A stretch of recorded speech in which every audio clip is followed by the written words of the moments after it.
Professor Grunsplatter's Spookatorium. I am your curator, Professor Gruntsplatter. Beyond these doors crouch the wonders, horrors, and wry smiles of an uncanny world. This world. Your world. Should you choose to come inside, the sounds and stories that the shadows tell will be yours to behold. Make no mistake, it is a place of questions, not answers. A place where the tickle in your belly or the twitch in your eye simply mean you're paying attention. But then if you weren't curious, you wouldn't be here. There will be no refunds once you enter. Thank you for your attention, and the brave ones, come with me.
Greetings, welcome to episode 69 of Professor Gruntsplatter's Spookatorium. That was Hedorah with the track Away, and that is a Wilt side project. And opening the show today was Usurper with Prowling Death, the Demigoddess. I have had no comment from the people of Boardman, Oregon, to follow up on the mystery outlined in the last episode, but have determined that the area also includes the Yakima Reservation and a French fry factory to complement the naval weapons base. Also curious, the numbers for that region slowed way down since I mentioned it on the last show. And if that isn't a pretty good start to a conspiracy theory, then this isn't America. Coming up in a little bit, I will have a short piece on the Dutch Bullebak folklore. I was going to do a whole thing on creatures under bridges, but that was more research than I have time for this week. This is an amorphous entity that I was unfamiliar with that is kind of fun, though. First, though, I'm going to keep the heavy stuff coming for a little bit longer. This is Philistine with the track Human Nature Reflected in the Semantics of the Apocalypse.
We need the bodies piled high against the walls to fight. Sparing the rod spoils the child. Pain reveals.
exists to showcase music and ideas. I am not an expert at anything, and I have no agenda beyond fostering curiosity. The show is not monetized on any platform. It's available on iTunes, Stitcher, Google Podcasts, Spotify, and others.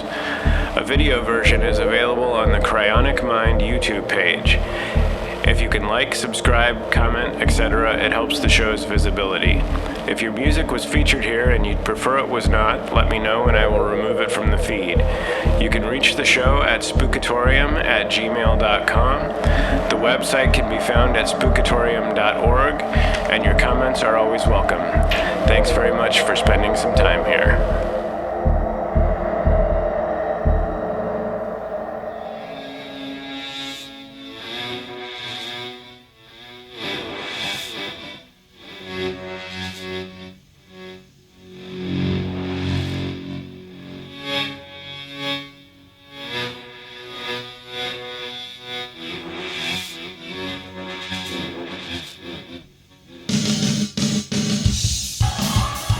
Heavy metal fan Carl Hughes, who calls himself Carl Crowley Hughes, did try to conjure up the devil.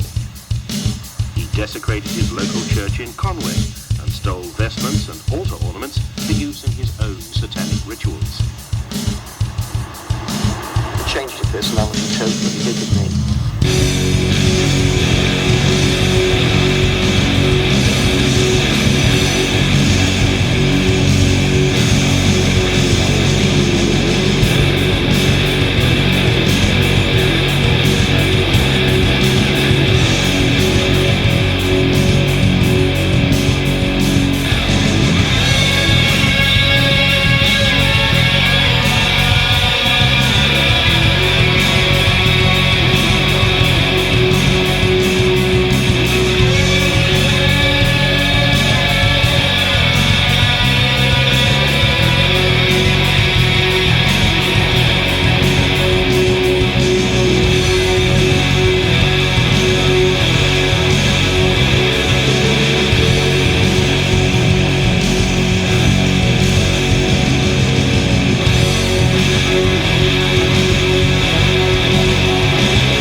In a tomb in a Telford churchyard.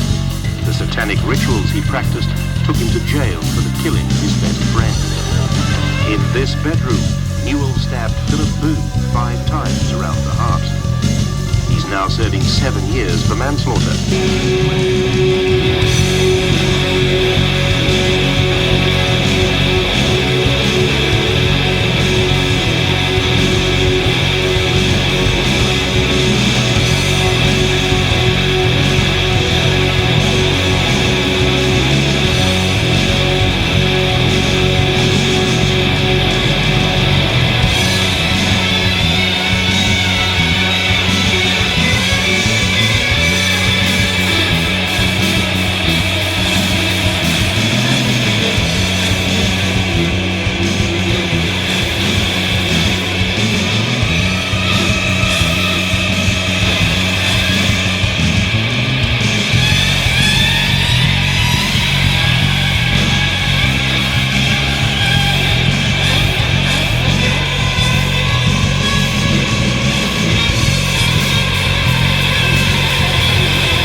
the police to hold us at bay, while he and his staff, in Halloween disguise, made their escape.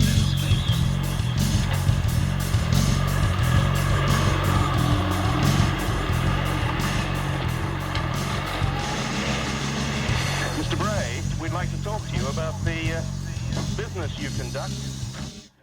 That was Terminal Cheesecake with Obscured. That came out in 1992. Before that was Brainbombs with Angels Falling. And I have a good Brainbomb story, actually. Back in the late 90s, I was running the graphics department for a printer in San Francisco. Most of our clients were law firms and banks and tech companies, and I had a client meeting, and this was always dread-inducing because banks and law firms are not really my people. And to be fair, I'm not really the type of person they expect to see in those situations either. So the client turns up, and with them is a woman, their designer, who actually looks like we might have some common ground. And we have the meeting, and afterwards, when we're mucking about, she asks if I know Brainbombs. At this point, I was aware of their reputation as basically a noise rock White House, but had not tracked down any of their releases. So she tells me her and her partner have a record label, Blackjack Records, that released 2 of their albums.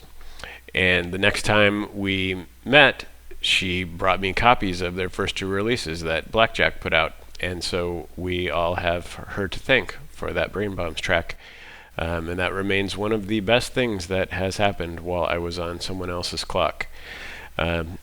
Opening the set was Philistine with their from their Black Hymnal release, and that was human nature reflected in the semantics of the apocalypse.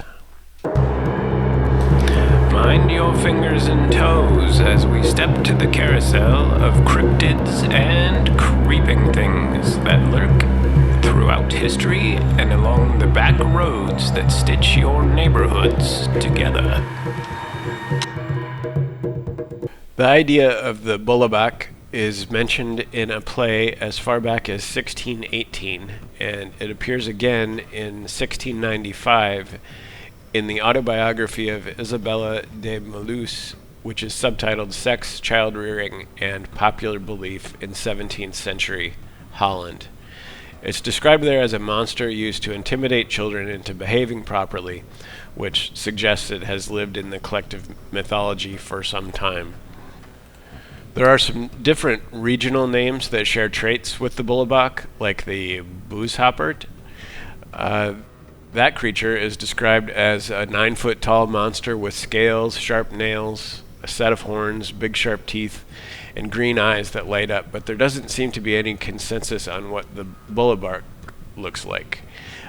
Different accounts refer to it as a water ghost or a water demon, which may be why the appearance isn't well established, as it's seemingly viewed as something metaphysical rather than an actual creature.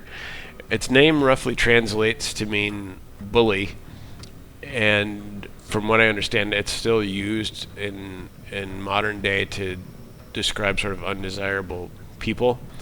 And there are a couple of versions of the Bullebak as far as what it does in the world. The first version is simply that of a night creature that frightens people with its incredible roar. But the second one is the one that caught my attention. It's said to live in rivers and lakes and canals, and that if children get too close to the water's edge, the Bullebak will snatch them with a giant hook and drag them into the water to drown. But there's more to it, and it's also said that once the children were in the water, they would see palaces and a sky full of glimmering lights and beautiful stars. It's an interesting twist because it clearly exists to try and keep kids from drowning, but at the same time, what kid wouldn't be tempted by the possibility of seeing the enchanted lands beneath the surface?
When he looked at that party over his box, and the first after 5 or 6 minutes he played, everybody in the room knew that the man in the car, or the woman, loved to hear him play. And that would show from able to go on hair and man standing in the road. That set opened with Shrike Totem and Creature of the Half-Light from the new Snakes in the Belly of a Corpse release. That is a side project of Callbearer. Following that was Crawl Unit with Seeking off the After Music release that came out in 1994. And the last one you heard was from Bonemoss. That was The Passing Part 4.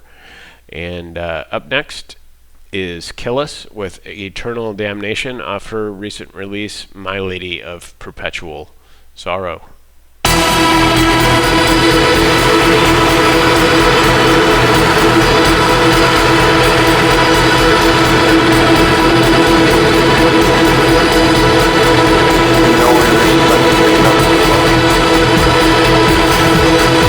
Oh,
My dear, I am always the same. People like me do not change. I have not written to you because you have not written to me, and my sole desire is to fulfill your slightest inclination. I see with pleasure that you are contented. As for me, I shall be so likewise on hearing news from you and in giving you mine. I say no more about it until you have compared this letter with yours, and after that I will leave you to judge which of us two is the better friend. Adieu, dear. Keep well, and be, just for your sake and mine.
convictions, a magnetic play with a negative spin.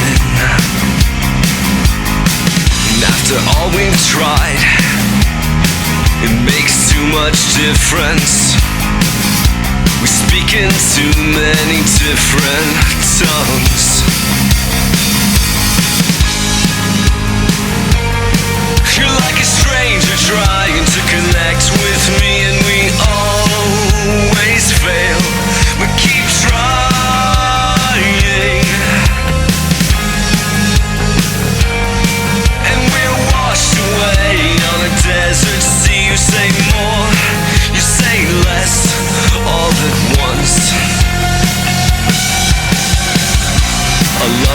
thought.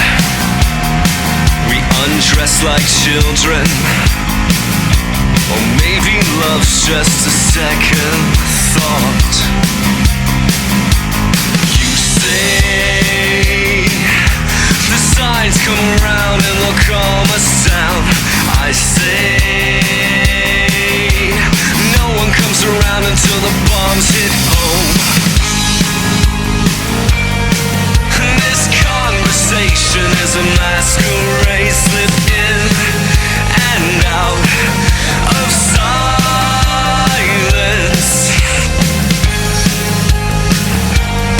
'Cause everything we say will send us straight to the grave. Dark tides come in once again.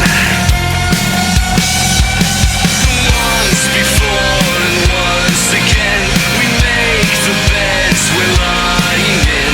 Turned away when I turn to you. The dreams I have are not my own. The sounds of war sound just like home. One more silent casualty. Become a part. It's a case of convictions. A contract signed with a second-hand swing. And after all we've tried, it makes too much difference. Whatever's between us is dancing blind.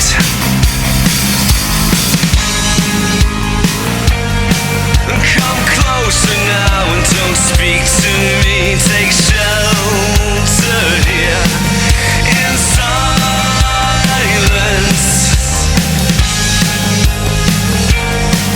And when we kiss, we can't say a thing. Our mouths press shut in a ceasefire. Once before and once again, we make the beds we're lying in. Turned away when I turn to you. The dreams I have are not my own. The sounds of war sound just like home. One more silent casualty. And in a time that never was, we almost came together. Then we're two stars cut from casualties.